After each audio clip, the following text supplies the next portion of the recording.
ভবনের উপর উঁচু হতে ঝাঁপ দিয়ে নিচে সুইসাইড করছে। এরপরের থেকে এই ভবনটা সম্পূর্ণ পরিত্যক্ত অবস্থায় পড়ে আছে। দেখেন ভিতরে কেমনে ঢুকুম ভাই, ভিতরে ঢুকার কোনো ব্যবস্থা নাই। দেখেন কিভাবে সিল করছে যাতে করে এই গেট না কেউ খুলতে পারে এবং এই ভবনের ভিতর কেউ প্রবেশ না করতে পারে। আমি হতভম্ব হয়ে গেলাম দেখে যে এই উঁচু ভবন থেকে কিভাবে ওরা সুইসাইড করছে। এটা আমি চিন্তা করতেছি বুঝছেন কিভাবে সম্ভব ভাই।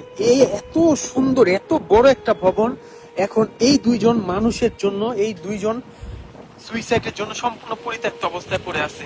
একটা কথা আমি আপনাদের বলি, আমাদের বাংলাদেশ হচ্ছে একটা মুসলিম দেশ, একটা মুসলিম কান্ট্রি। সুইসাইড হচ্ছে হারাম, এটা প্রত্যেকটা ধর্মেই বলা আছে সুইসাইড হচ্ছে হারাম।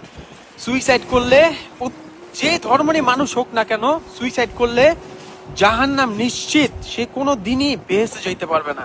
এই ভবনটা হইতে সেই দম্পতি অর্থাৎ বয়ফ্রেন্ড গার্লফ্রেন্ড ঝাঁপ দিয়ে নিচে পইরা আত্মহত্যা করছিল। ইউক্রেনের বুঝছেন অধিবাসী হিসেবে জার্মানিতে আসছিল, পরবর্তীতে সেই কাপেল বলতে পারে সেই জুটি এই ভবনের উপর থেকে ঝাঁপ দেওয়া নিচে পড়ছে, নিচে পড়ে সুইসাইড করছে। এবং এটা কিন্তু একটা ভবন ছিল, অফিস ছিল, বাসা বাড়ি ছিল এখানে, ঠিক আছে, বিরাট বড় ভবনটার ভিতরে।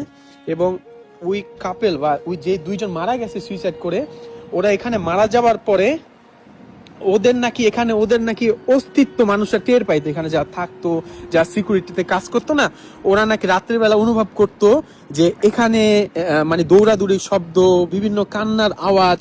পরবর্তীতে এই ভবনে আর না কেউ কাজ করতে সাহস করে এবং কেউ থাকতেও চায় নাই।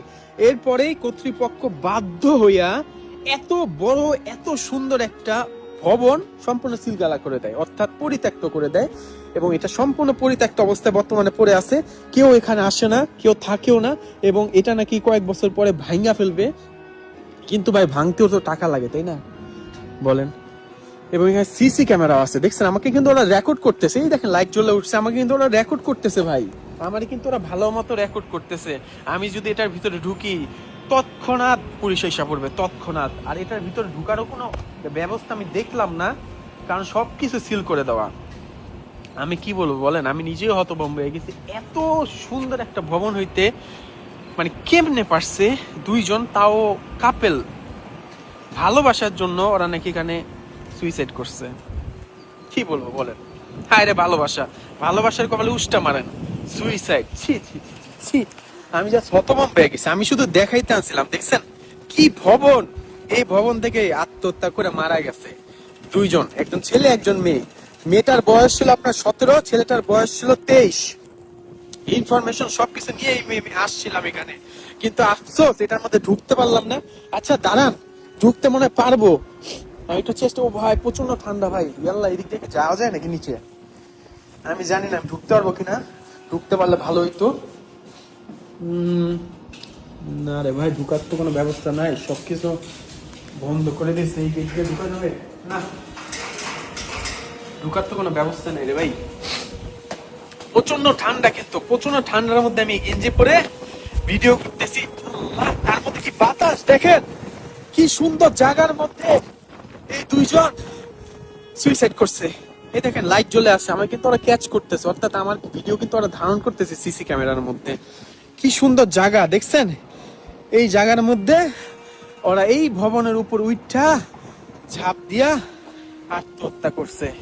শেষ একটা কথা বলতে চাই, আচ্ছা এদিক দিয়ে যাওয়া যাবে নাকি? না ভাই, এদিক দিয়ে তো যাওয়ার কোনো রাস্তা নাই। একটা কথা বলতে চাই, সুইসাইডকে না বলবেন, সুইসাইড মস্ত বড় গুনার কাজ, যেটা করলে ইহকালও নাই পরকালও নাই, চিরদিন আপনাকে জাহান্নামের আগুনে ফুটতে হবে ভাই।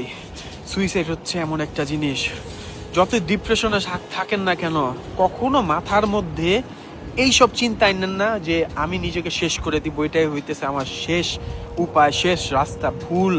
পরকালে ভাই সারা জীবন বাস খাবেন, বাস আগুনে জ্বলতে থাকবেন। জীবনে যাই হোক না কেন, মা বাবার মনে কষ্ট দিয়ে এত মস্ত বড় গুনার কাজ করবেন না। আমি চলে যাচ্ছি, আমার জন্য দোয়া করবেন আর ভিডিওটা শেয়ার করবেন। যারা এইসব চিন্তা ভাবনা, আমাদের সমাজে প্রচুর পরিমাণ ইয়াং জেনারেশনের মধ্যে এখন চিন্তা ভাবনা ঢুকে যাচ্ছে সুইসাইডই হচ্ছে শেষ রাস্তা, এটা ভুল। তাদের দেখাইতে অবশ্যই ভিডিওটা শেয়ার করবেন। ভালো থাকবেন সবাই, আল্লাহ হাফেজ। সুইসাইডের ভবন নিচ থেকে বিদায় নিচ্ছি। আসসালামু আলাইকুম সবাইকে।